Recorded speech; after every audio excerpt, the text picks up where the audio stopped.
Welcome again guys, this is Kailash Sharma and you are watching YouTube channel of Sikar International Academy Rawat sir, जिसका नाम है seeker academy Rawat sir. आज अपने continue करेंगे class 9 के science का सेकंड पार्ट। अपन लोग एटम के स्ट्रक्चर के लिए देख रहे थे। उसके अंदर अपन लोगों ने न्यूट्रॉन, प्रोटॉन और इलेक्ट्रॉन कहाँ एग्जिस्ट करते हैं, कहाँ वो क्या करते रहते हैं, ऐसा सब कुछ अपन लोगों ने पढ़ा था। तो उम्मीद करता हूँ गाइस आप लोगों ने जो लास्ट क्लास अपन लोगों ने की थी उसको अच्छे से स्टडी कर लिया होगा और उसको एज ए नोट्स अपनी नोटबुक में नोट डाउन भी कर लिया होगा। जिस किसी स्टूडेंट ने नहीं किया है तो वो ध्यान देना कि वो इसको कंटिन्यू करता रहे, वरना एक बार अगर क्लासेस ज्यादा हो गई तो आप साथ के साथ कभी भी मूव नहीं कर पाओगे। तो दोस्तों उम्मीद करता हूं कि आप लोग आगे से कंटिन्यू करते रहेंगे। इसके बाद लेटेस्ट क्लास की नोटिफिकेशन के लिए सब्सक्राइब करना और जिनके ध्यान में नहीं है उनको इन्फॉर्म करना भी गाइस आप लोगों की रिस्पांसिबिलिटी बनती है। तो अपने स्टार्ट करते हैं अपना नेक्स्ट पार्ट एटॉमिक स्ट्रक्चर का, और जहां अपने एटम का इंट्रोडक्शन कर रहे थे। अपन लोगों ने ये रीड किया था कि जो एटम है उसको कनाद और कात्यायन ने स्टार्टिंग में इंट्रोडक्शन करवाया था। उसके बाद जो ग्रीक साइंटिस्ट थे डेमोक्रिटस एंड लुइस, उन लोगों ने उसको नेम दे दिया था एटॉमियों के बेस पे। उसके बाद उसके अंदर सब एटॉमिक पार्टिकल्स होते हैं। तो सब एटॉमिक पार्टिकल्स कौन से होते हैं? Proton, electron and neutron. These all are exist in atom, so these are known as subatomic particles. Understand guys? इसके बाद अपने करते हैं अपना नेक्स्ट पार्ट। तो इसमें ध्यान देने वाली बात क्या है, ये एक थ्योरेटिकल पार्ट है अपने, तो यहां ज्यादा मतलब इतना समझने वाला सिस्टम नहीं है। आप इसको अभी जो कर रहे हैं उसको एसएसटी कंसीडर कर सकते हैं। इससे पहले मैंने आपको चार्ज भी बताया था, ये वगैरह आपको ध्यान में रखना है। इसके बाद गाइस अलग अलग क्या होते गए, एटम फाइंड होते गए, अलग अलग एटम फाइंड होते गए। अब आप कहोगे कि सर एटम अलग अलग किस बेस पे होते हैं? तो एटम अलग अलग बेस पे होते हैं, उनमें जो number of protons and number of electrons present होते हैं उस बेस पर वो अलग अलग तरह की प्रॉपर्टीज शो करते हैं, और इसीलिए उन्हें अलग अलग क्लासिफाई करना काफी इंपॉर्टेंट था। तो अलग अलग क्लासिफाई करना था और साथ में उनको कुछ नेम भी देना था, क्योंकि बिना नेम के कुछ भी नहीं बन पाता। स्टार्टिंग के लिए उनको नेम देना था। तो नेम के लिए क्या क्या गाइस? नेम के लिए जैसे कि मान लो कॉपर का नेम आया। कॉपर का जो अपने को एटम फाइंड हुआ था तो वो कौन सी जगह पे हुआ था? साइप्रस के नाम की एक जगह है। इस तरह का एक कोई प्लेस था और इस प्लेस पे क्या फाइंड हुआ अपने को? कॉपर। तो इसी बेस पे इसको क्या नेम दे दिया गया? कॉपर नेम दे दिया गया। Understand guys? सेकंड अगर अपने बात करें गोल्ड की, तो गोल्ड जो होता है उसका कलर क्या होता है? येलो, और इसी येलो ब्राइटनेस के बेस पर उसे क्या नेम दे दिया गया? गोल्ड। तो इस तरह का नॉमिनेशन चलता रहा, लेकिन अब जरूरत थी ये इसकी बजाय एक ऑथेंटिक नॉमिनेशन की, और इस ऑथेंटिक नॉमिनेशन के लिए जरूरी थी एक इंस्टीट्यूट या जरूरी था एक ऑर्गेनाइजेशन जो किससे रिलेटेड था? साइंस से रिलेटेड होना चाहिए, और वो इनके नॉमिनेशन का वर्क कंप्लीट करे। तो इस तरह एक उस टाइम संस्था ध्यान में आई, एक ऑर्गेनाइजेशन ध्यान में आया जिसका नेम था आईयूपीएसी। क्या नेम था गाइस? आईयूपीएसी। इसकी फुल फॉर्म होती है international union of pure and applied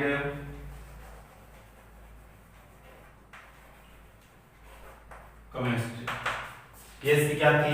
full form थी। अब इसने नेम देना स्टार्ट किया। अब नेम देना स्टार्ट किया तो सभी को अलग अलग नेम देते रहे। जैसे स्टार्टिंग वाले को हाइड्रोजन दे दिया, बाद में हीलियम दे दिया, लिथियम, बेरिलियम, बोरॉन, कार्बन, इस तरह आगे चलता रहा। अब जैसे ये नेम दे दिए थे, हाइड्रोजन हो गया, हीलियम हो गया,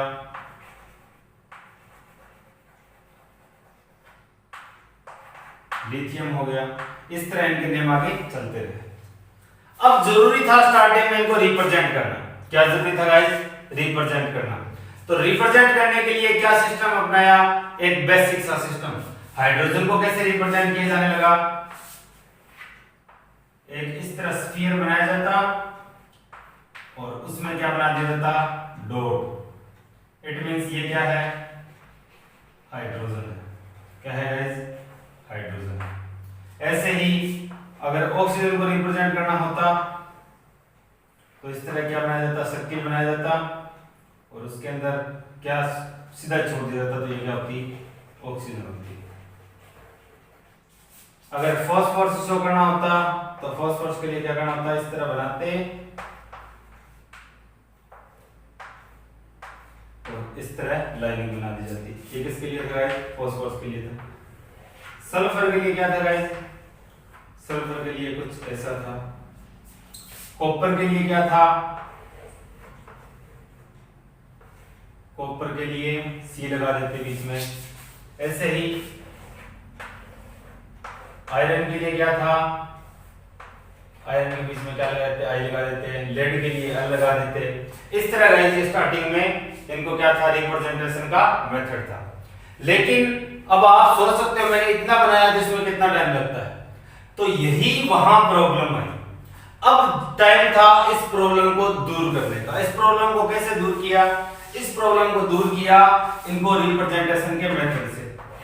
इनका रिप्रेजेंटेशन कैसे हुआ कि हाइड्रोजन का स्टार्ट कहां से होता है? H से। इसको क्या नाम दे दिया? H दे दिया।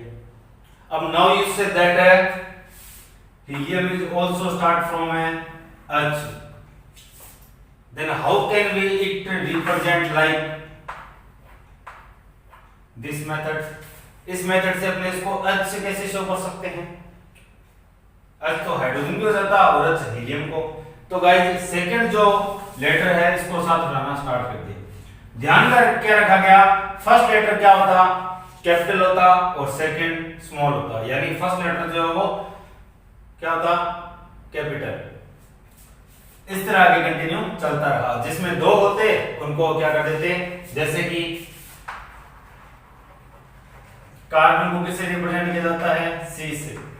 और ऐसे ही कैल्शियम भी किससे स्टार्ट होता है?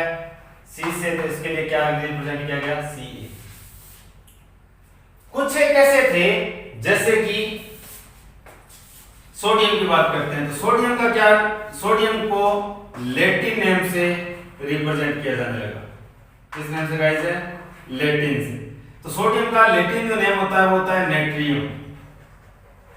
और नेट्रियम का एन लगाएंगे। एन तो किसका होता है? नाइट्रोजन का। नाइट्रोजन से स्टार्ट होती है तो इसको क्या लगा दिया? ए। फर्स्ट कैपिटल स्मॉल और सेकंड स्मॉल। जैसे कि अपने बात करते हैं गोल्ड की, तो गोल्ड का होता है ओरम, इसका क्या लगा दिया? ए यू। जैसे कि आयरन का क्या होता है? फेरम होता है, इसका क्या लगा दिया? एफ ई लगा दिया। जैसे कि सोडियम का हो गया। पोटेशियम की बात करें तो पोटेशियम का क्या होता है? कैलियम। क्या होता है इसे? कैलियम। इसीलिए इसका क्या किया गया? यहाँ क्या लिखा गया? के। तो इस तरह सिस्टम चलता रहा और इनका रिप्रेजेंटेशन मेथड भी चलना स्टार्ट हो गया। अब बात करते हैं इनको एक सीक्वेंस में सेट करने की।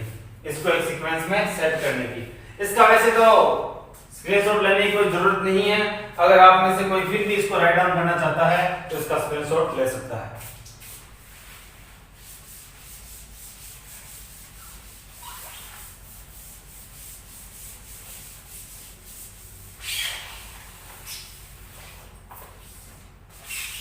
इसके बाद क्या था? इसके बाद ये हुआ कि ये कोई एक एटम है।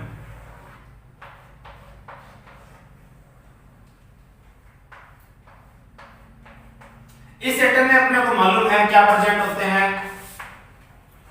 प्रोटॉन। क्या प्रेजेंट होते हैं गाइस? प्रोटॉन।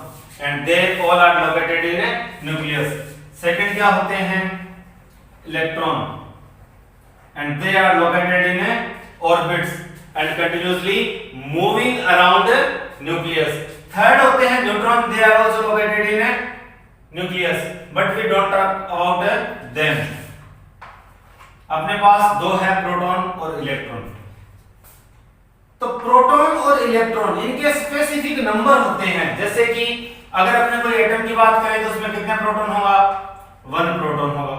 उसमें 2 हो सकते हैं, उसमें 3 हो सकते हैं, उसमें 4 हो सकते हैं, 5 6 7 8 9 कितने भी हो सकते हैं। जितने उसमें प्रोटॉन होंगे, जितने उसमें प्रोटॉन होंगे, this number is called atomic number. इसे क्या बोलेंगे अपने? Atomic number. अंडरस्टैंड? इसे क्या बोलेंगे अपने? Atomic number. Number of proton is called atomic number. अगर किसी एटम में नंबर ऑफ इलेक्ट्रॉन जो है वो 20 है, इट मींस उसका एटॉमिक नंबर कितना होगा? 20। अगर अपने कहें कि किसी का एटॉमिक नंबर कितना है? 24, इट मींस उसमें नंबर ऑफ प्रोटॉन कितने हैं? 24। अगर मैं कहूं नाइट्रोजन के एटम में 7 प्रोटॉन है, इट मींस उसका एटॉमिक नंबर कितना होगा? 7। तो इस तरह नंबर ऑफ प्रोटॉन को क्या कहा जाने लगा? Atomic number. एंड अपने को एक और मालूम होना चाहिए, क्या? कि an atom is always electrically, an atom is electrically neutral. कि उसमें कोई चार्ज नहीं होता, वो क्या होता है? न्यूट्रल होता है। क्या होता है? न्यूट्रल। इट मींस प्रोटॉन जो होते हैं वो पॉजिटिव होते हैं। क्या होते हैं? Proton P2 positive. और मान लिया मैंने कह दिया कि 7 क्या है? प्रोटॉन है। क्या कह दिया? 7 प्रोटॉन है। It means number of positive charge क्या होगा? 7। नंबर ऑफ पॉजिटिव चार्ज क्या होगा? 7। अगर नंबर ऑफ पॉजिटिव चार्ज 7 है, इट मींस अगर वो इलेक्ट्रिकली न्यूट्रल है तो जितना पॉजिटिव होना चाहिए उतना ही क्या होना चाहिए? नेगेटिव। जितना पॉजिटिव है उतना ही क्या होना चाहिए? नेगेटिव। अगर पॉजिटिव एंड जो नेगेटिव है अगर वो इक्वल नहीं हुए तो उस पे कोई ना कोई चार्ज आ जाएगा।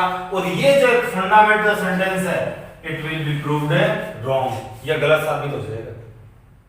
तो जितना पॉजिटिव चार्ज है उतना ही नेगेटिव चार्ज, और नेगेटिव चार्ज के लिए क्या है अपने पास? इलेक्ट्रॉन। नेगेटिव चार्ज के लिए क्या है? इलेक्ट्रॉन। इट मींस जितने उसमें प्रोटॉन होंगे उतने ही क्या होंगे? इलेक्ट्रॉन होंगे। लेकिन इलेक्ट्रॉन का चार्ज क्या होता है? नेगेटिव होता है। क्या होता है गाइस? नेगेटिव चार्ज होता है। इसलिए प्लस का 7 और माइनस का 7 क्या आ जाता है लास्ट में? 0। और इलेक्ट्रिकली क्या हो जाता है? न्यूट्रल हो जाता है। तो अपने को यहां से ध्यान में रखने वाली कुछ थिंग्स क्या है? First of all that number of proton in any atom is known as atomic number, and number of protons is always equal to number of electron because an atom is always electrically neutral, उस पे neutral होता है। ये अपने को ध्यान में रखना है। अब एटॉमिक नंबर की हम लोगों ने बात कर ली, इसका स्क्रीनशॉट ले लो।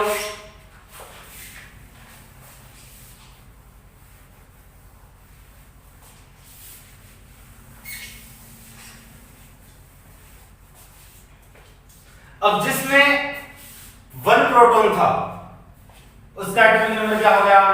1 हो गया। जिसमें 2 प्रोटॉन थे उसमें कितना हो गया? 2। जिसमें 3 प्रोटॉन थे उसमें कितना हो गया? 3। जिसमें 4 थे उसका क्या हो गया? 4। ये क्या है? सारे एटॉमिक नंबर।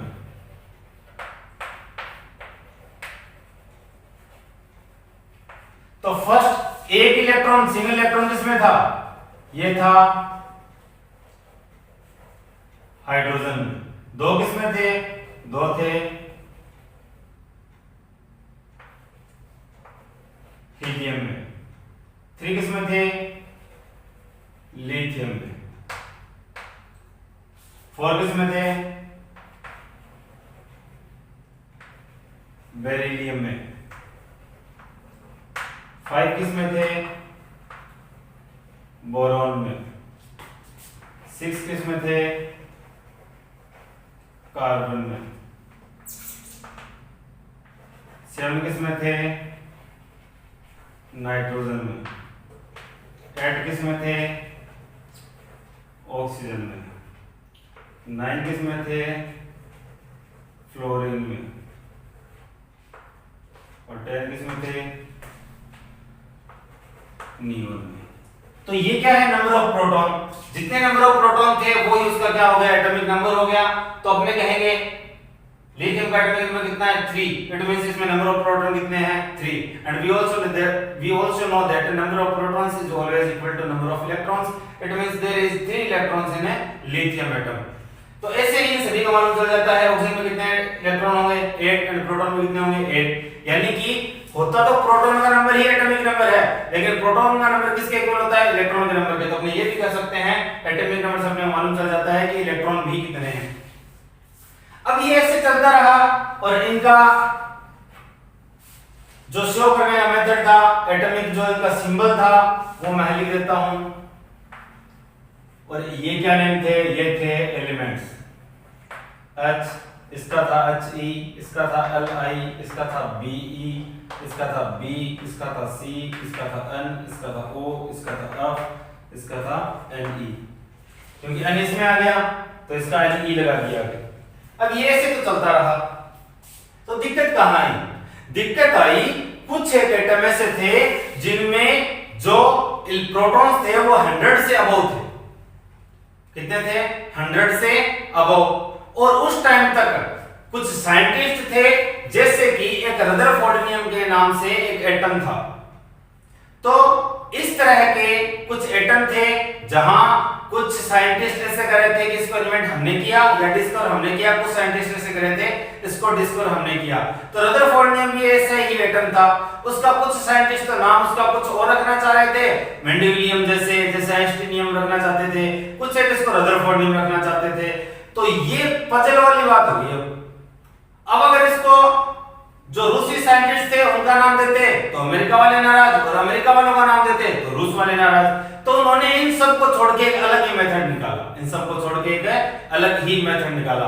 वो अपने आज अलग मेथड पढ़ेंगे, उसका क्या सिस्टम होता है।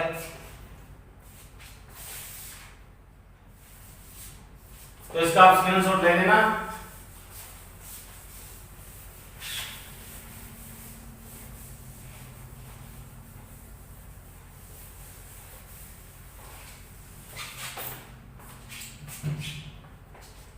तो अपने को इसके लिए एक इंडेक्स लेना पड़ेगा। इंडेक्स क्या है?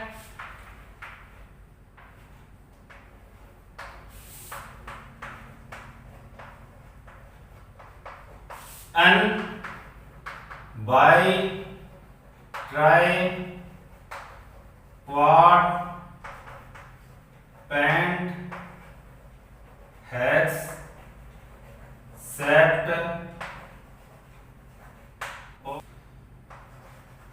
N लास्ट क्या था नील पेन पे। अब क्या करना होता है? अब ये करना होता है कि जैसे मान लो किसी का कोई एटम है, उस एटम में जो नंबर ऑफ प्रोटॉन्स है वो कितने हैं? नंबर ऑफ प्रोटॉन्स है 102। कितने हैं? 102। अगर 102 है तो पहले क्या आएगा? 1 का सीक्वेंस। क्या आएगा? 1 का। तो 1 क्या है? 1 के लिए क्या लिखा है? अन लिखा है। क्या लिखा है? अन लिखा है। उसके बाद क्या है? 0। तो 0 का क्या होगा? नील। ये 0 का होगा गाइस, 10 का नहीं होगा। नील हो गया। 2 का क्या होगा गाइस? 2 का है बाय। और लास्ट में कुछ भी आए उसके आगे क्या लगा दो?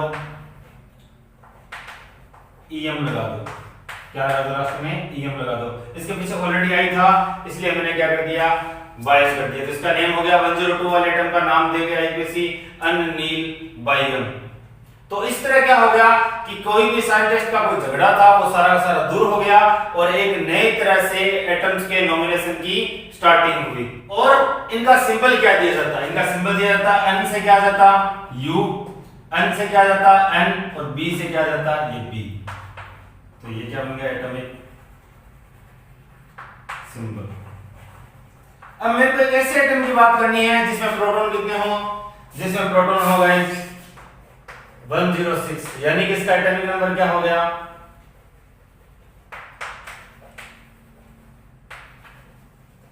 106।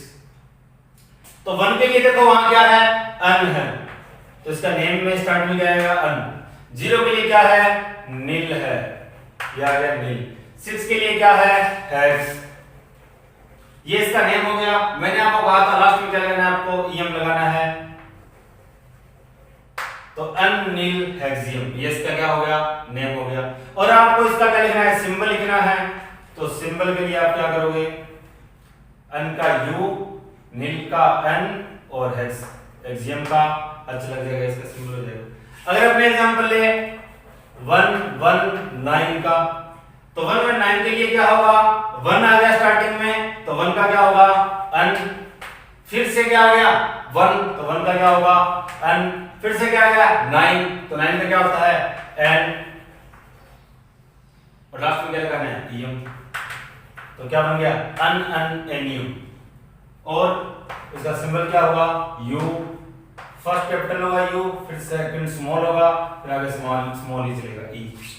अंडरस्टैंड गाइस, इसमें भी आपको क्या कर लेना है, स्मॉल कर लेना है। तो इस तरह क्या चलता रहता है, इनका नेम में चलता रहता है। तो आपका गाइस कल के लिए एक होमवर्क है, होमवर्क ये है कि आपको 101 से लेके 120 तक, 101 से लेके 120 तक जितने भी एटम हैं, ये क्या है, मैं लिख रहा हूं क्या, एटॉमिक नंबर। क्या लिखा मैंने गाइस, एटॉमिक नंबर। तो ये आपका कल के लिए होमवर्क रहेगा कि आपको एटॉमिक नंबर जो 101 से लेकर 120 तक है, उन सभी का आपको नेम लिखना है। एक तरफ उनका क्या करना है, एटॉमिक नंबर लिखना है, फिर उनका एलिमेंट्स का नेम लिखेंगे इस तरह, और इसके लिखने के बाद अपने क्या लिखेंगे, एक तरफ है उनका सिंबल। और इस पूरे का करके आप क्या करेंगे, अपना ऊपर नेम लिखेंगे। नेम लिखने के बाद आप कौन सी जगह से बिलोंग करते हैं, जैसे कि मैं बताता हूं आपको, अपना ये पेज होगा, यहाँ क्या लिखना है अपने को, नेम लिखना है। यहाँ अपने को जहां से अपने आते हैं उस प्लेस का नेम लिखना है, और उसके बाद है इसका क्या करना है, स्क्रीनशॉट लेना है और कमेंट बॉक्स में आपको कमेंट करना है। ये आपका होमवर्क रहेगा, और जो इनमें जिसके सभी के सही होंगे वो आने वाली वीडियो में मैं उनका नाम भी लूंगा, जिनके सारे के सारे क्या होंगे, सही होंगे। तो ये गाइस अपने लिए क्या हो गया, एक होमवर्क हो गया, और आज के लिए इतना काफी है। नेक्स्ट क्लास के लिए अपने